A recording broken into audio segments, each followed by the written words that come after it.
I'm back. Alright, just gonna take a moment to stay, Benny. Briefly just go over this with you, since you weren't there to see what I did. But, as you can see, there's a little bit of the smaller kibble. You can't really see the bigger pieces right now, but they're all packed in there, also with a bunch of bigger pieces, though.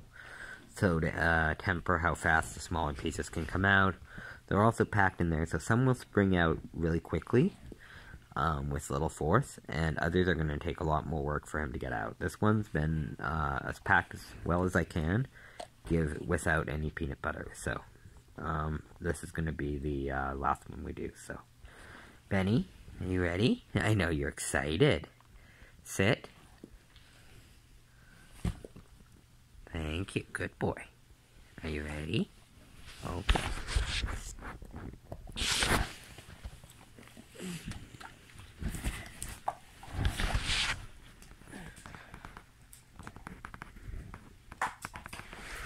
There you go. Are you starting to see him actually work it?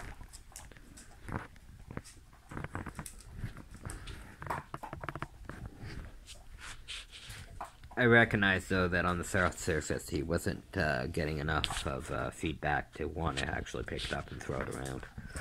That's why I tossed it on the ground down here, because I recognized what I was dealing with there. Ada, good boy.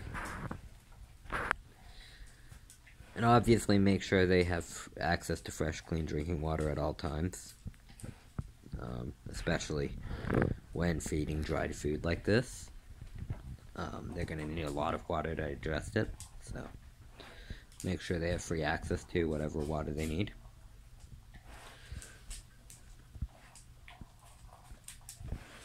Goes without saying that by saying water I mean fresh, clean, you know, that kind of thing. If it's neither, or even missing one, then it's not considered water that you should be giving your dog to drink. But,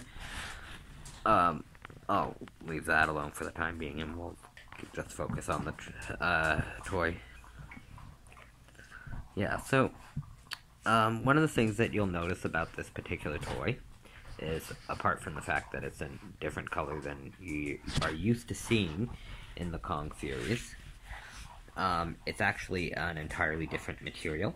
I think it's a TPU, or thermoplastic. Or thermopolymer.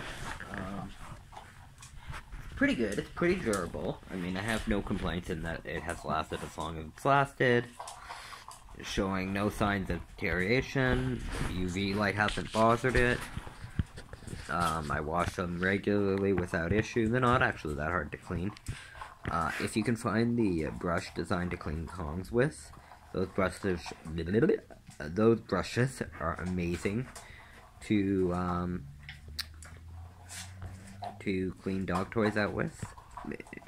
I saw one at a dollar store once, and I got it, and I found those are just amazing to clean out these things with. But any good wire scrub brush should do it.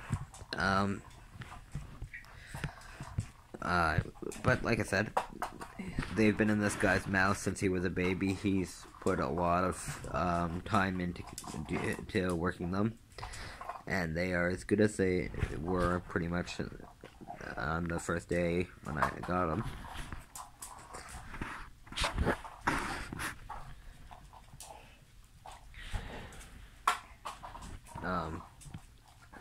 Because there are bigger pieces in there, he can't get them all out just by rolling. He's gonna have to do some more to get them out. That's why you're seeing him pick it up more also.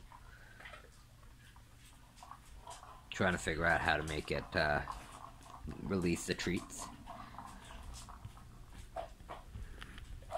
There's an inner matrix of bigger biscuits in there that will take much more work to get out. And he's just kind of starting to work through this puzzle.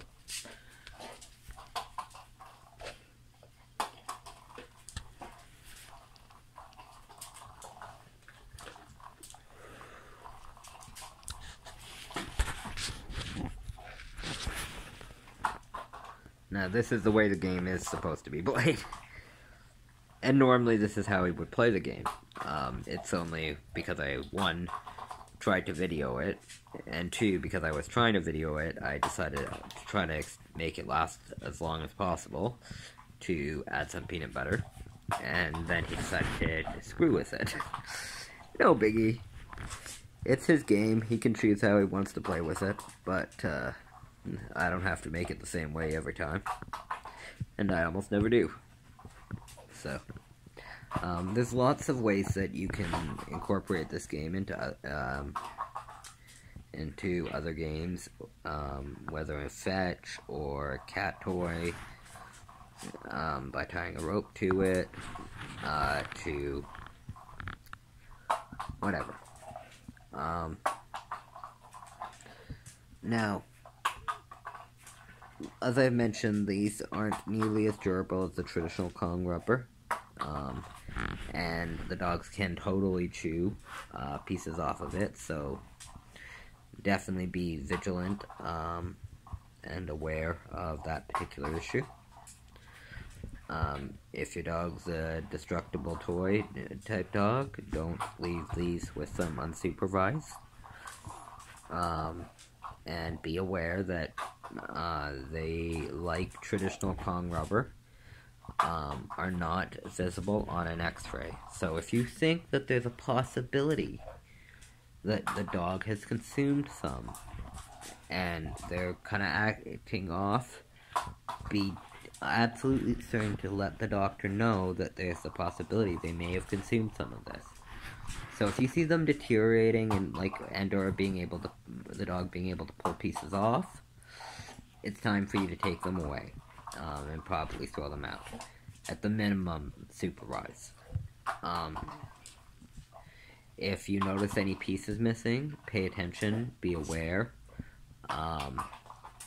and if you can't find those pieces, you're gonna have to tear apart where the toy was and the dog was. If you can't find the pieces, you have to assume the dogs swallowed them. At that point, you have to try to identify them coming out the other end. And if within like 3 days to a week, they have not actually, even if they're not showing symptoms, if they haven't passed them, you may end up needing to take the dog to the vet. Unless you can figure out where those pieces went. You have to figure out where they went. That's why it's better to always be supervising and be engaged with the dog and interacting with the dog, so that they don't have any opportunities like that, and they don't develop the habit to get into. But if your dog's like that, your dog's like that. Some dogs are. God knows Axis was. Axis definitely would have been. And would have. I mean, fuck, she went through. Sorry, guys. I'll try to go back and censor that. I'm trying not to swear. I do swear, though. Yeah, Axis actually went through the Kong Extreme Black. So, we went through several in her life. However, they were pretty good toys, so I can't really complain. She was also Nylabone Galileo girl. She literally would dig through cement to find particular stones to eat. I didn't even know dogs could dig through cement, but they can. I know, I've seen her do it. But, yeah, so be aware. I like to check the status of my toys regularly, make sure that they're in good condition, and I just don't give toys that are not in good condition to my dogs. Especially to my dogs who tend to be into destroying things.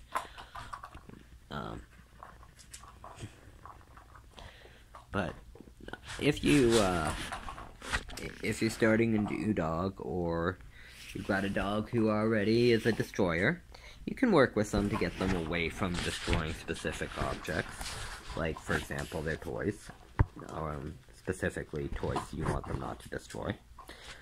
One, you should provide them with opportunities that are good to destroy. You can find videos on my channel about other games like that, so that you can get some opportunities with that. But in addition to that, you can just work with the dog quietly and calmly, you know, without causing the dog stress or scaring the dog or freaking the dog out or anything. You can, you know, remind them every so often if they're getting a little too rambunctious, you know, target those moments, and you know, when they start to chew on it ferociously, and then when they go back to the right way of playing, reward them and praise them. You know, a slight touch can tell them a lot. You know, Benny actually came over to me right now because I was talking in a way that said, maybe I'm doing something not perfect. And so he just came and shoved his butt into me to kind of say, hey, you know, is everything okay, Dad? And I gave him a pat, and he knew that it was okay. You know, not all touch is bad, not all touch is negative in any way. And even seemingly harsh or physically interacting with the dog and controlling the dog can be viewed as being aggressive or cruel, but it doesn't need to be. Now, for example, hey Ben, come here. Good boy, thank you. You know, come here. Good boy. But like, me coming up and putting my hand on him and resting and leaning, don't do this to your dog, please. He's trained to handle this. But, you know, moving my dog, like, he knows that for whatever reason I'm telling him to move, and he should just listen. And he just goes and does it, and moves to wherever I tell him, because he knows that I don't abuse him, I'm not gonna mistreat him, I'm not playing games with him. But if I tell him to do something, just do it. So, yeah, he's not stressed, he's not struggling or in distress. He's just knowing, okay, it's time to move. And that's pretty much the ideal, like, way of putting your hands on an animal. Yeah. You don't need to be cruel, you don't need to be abusive. And certainly some ways of handling animals can definitely be cruel and abusive. And frankly, you can be cruel and abusive giving hugs. Frankly, when an animal is afraid and overwhelmed with anxiety, the absolute worst thing you can do is comfort them. You know, you can be calm and reassuring, but comforting them is the last thing they need. Because when you get down and be, oh, you poor thing, it's okay, I know. Like, when you do that, the dog thinks, oh, you're afraid. You're as afraid as I am. And if whatever that thing is that I'm afraid of is so big and scary that my dad's afraid of this, then, oh wow, this must be even worse than I thought. And you're just going to make them more anxious and more frightened. And so, like I said, realistically, when a dog's overwhelmed with anxiety or fear, the best behavior you can do is, one, stay calm and quiet and use your same usual calm, steady place, but ask the dog to do something that they know they can do 100%. I usually use what we call puppy push-ups, i.e. called the give, Benny. Alright, let's do some sit. Thank you. Down. Good boy. Stand. Good boy.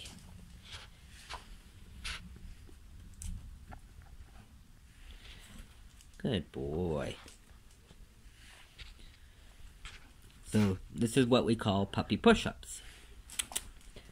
But basically, typically, for most dogs, the commands that they know the best are sit, down, for some dogs, stand. If they don't know stand, just go rotate between sit and down. And you can shake a paw, whatever is their, like, go-to, I know this without any doubt, and I know I can do this anytime. And, you know, if I'm doing this, it can't be that bad, basically, concept. But...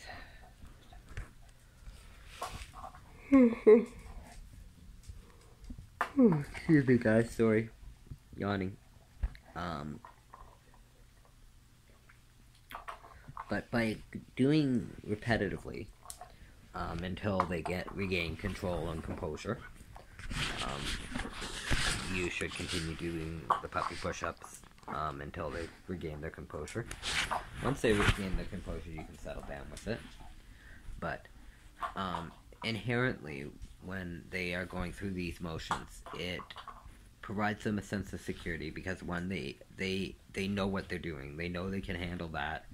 You know, it's providing them a simple task that they are totally comfortable with, and as long as you are feeding them the rewards, they're going to be bouncing right on and focused on only get the reward, do the, you know.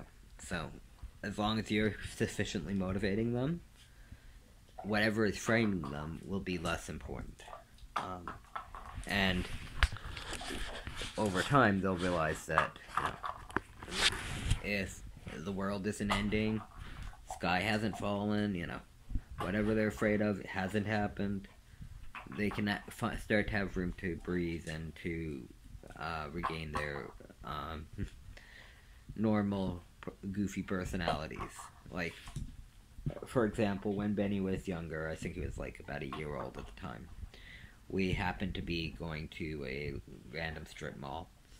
And in this random strip mall, or beside it, I should say, there's a little public park. And in that public park, there's some bronze statues. And, well, that normally could result in all sorts of hilarity on its own. These statues were life-size goats. Don't know why. There's no, like, plaque or anything that explains this, and it was dark, so it wasn't like I could have read any plaques, or found them, likely. But, so we're there, it's just gone dark, it's like just after sunset, and of course, for dogs, sunset and sunrise is going to be the big times for them where they're just on their natural guard, because that's when threats attack. So, most dogs you'll find tend to be much more protective in those times. We also see people with dementia tend to have a lot more issues during those periods. It's called sundowning or sunsetting, or vice versa, sunrising. So when you combine that with he happened to be going through a fear stage, and the fact that apparently there were life-size goat statues, and not just one, like there was a friggin' herd of goats, and really should find out why there's a herd of goat statues in that park, but whatever. Benny totally had an utter meltdown. He plastered himself against the ground, just crying, and he kept going back and forth between trying to bark and cry at the same time. It was quite funny, to say the least.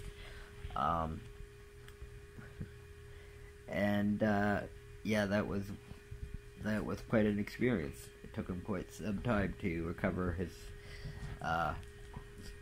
brain and, you know, press the reset button and start to realize that the world was not coming to an end, and these crazy goat statues were not going to eat him. They weren't angels in disguise. Like, okay, Ben? Yeah.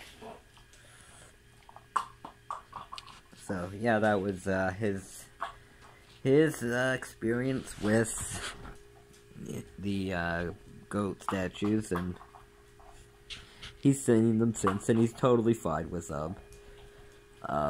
You should have seen him try to go up to investigate them. Now, that's the thing. When you ever encounter a dog having their first, like, fear experience like that, it's really important to wait it out. And once they're settled down again, it's important to get them to approach it on their own time and pace. You don't force them, but definitely encourage and bribe. And get them to approach it and smell it and, you know, interact with it, and figure out that whatever it is, it's not a big deal. Or if it's a big deal, then, you know, tell the dog to get away from it. Whatever. Like, if it's like, say, hypothetically, we're talking about snakes, that wouldn't be something you'd want to teach them to approach. Especially if you live, sorry guys, if you live where venomous snakes are. If you happen to live where there are venomous snakes, then yeah, you would want to teach the dog to avoid it. But in cases where they're showing an inappropriate fear or anxiety response, especially an excessive one, yeah, wait it out. Once they're breathing and back onto their own four paws, then get them to approach it. If you can get them to take food off of it, you're probably in good shape. But yeah, keep an eye, be careful. You know, as long as you stay calm, the dog's gonna take a lot of their cues from you. And, you know, that's one of the biggest reasons that Benny didn't, like, continue freaking out.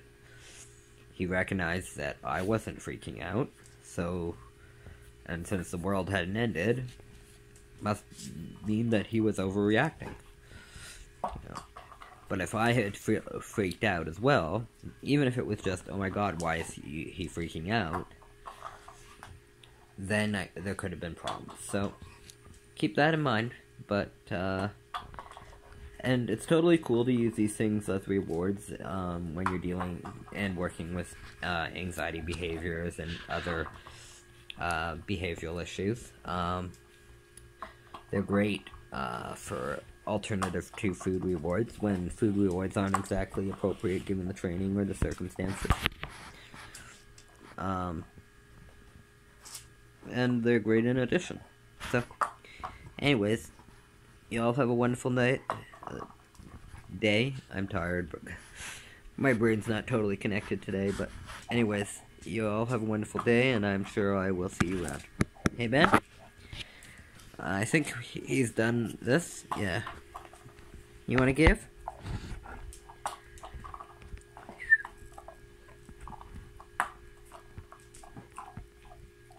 Yeah, he often plays this game before he actually hands it to me. Trying desperately to get that last piece out before he lets me actually help. He always wants to do it himself if he can.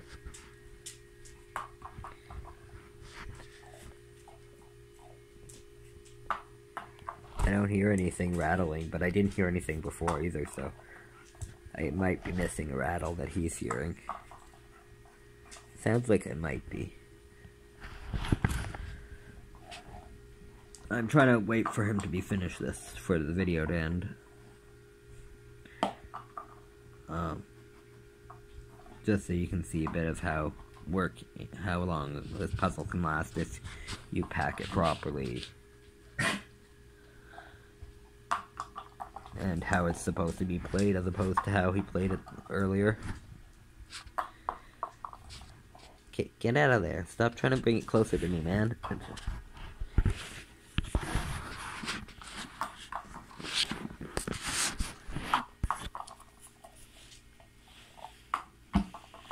You gonna give?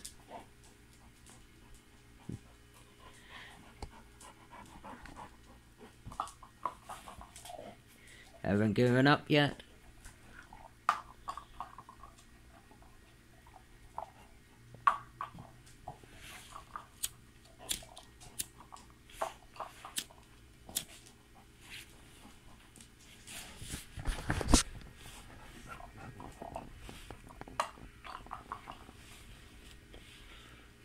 As you can see, he hasn't chosen to give it up yet. So clearly there must be something left in it. I mean, he likes it, but he doesn't, if it was empty, he wouldn't be nearly as interested. I mean, he plays with it occasionally when it's empty, but he usually really cares about it mostly when it's full. Or at least has some food in it.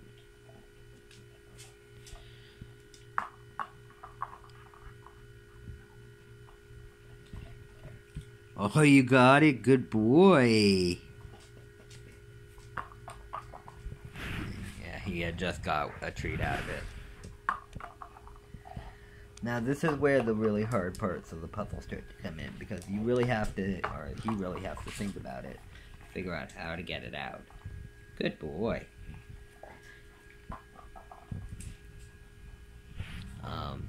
You'll notice like he's deliberately angling and dropping it in specific ways and trying to get specific amounts of force to try to force it to bounce. So it's really quite a puzzle that he's working on, trying to figure out, you know, how will I get this last piece out? And you can see he doesn't want to give up. He wants to figure it out himself. Like, I've offered repeatedly for him to give it to me. And he's, no, I want to do it. And that's one of those really cool things about dogs. Assuming you haven't shortcutted this during training. Inhale the treat pen. Okay. Yeah. Inhale the piece of food. Went down the wrong pipe. Well.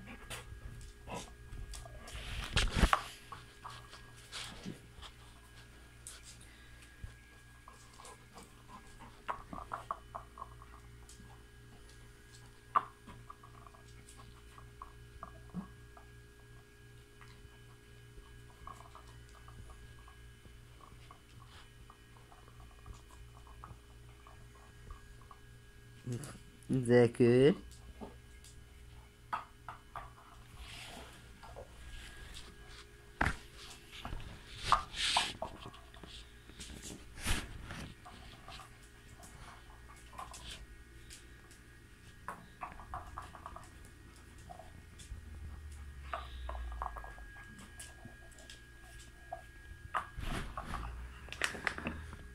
It's okay. I know, the bag made noise.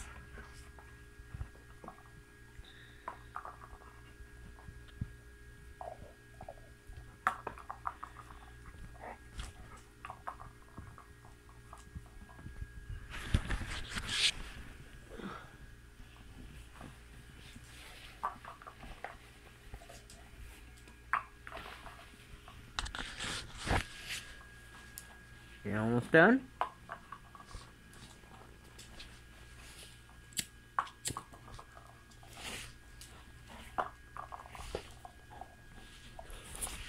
You wanna give? Manners. Thank you, good boy. So, is there anything left? So, you already got the stuff in the middle, in the neck. One cookie left. Oh. And it was I think that's a full piece. Yeah, that's a full piece. No wonder it was hard to get out. Alright, hop. Thank you. Sit. Good boy.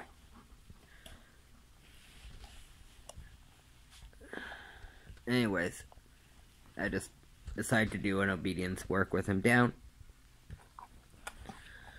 For the last pieces. Anyways, everybody, you have a wonderful night. That's the Kong Genius Leo. And hopefully you all enjoyed watching this video. And I'm hoping everything turns out well. Have a good day, guys.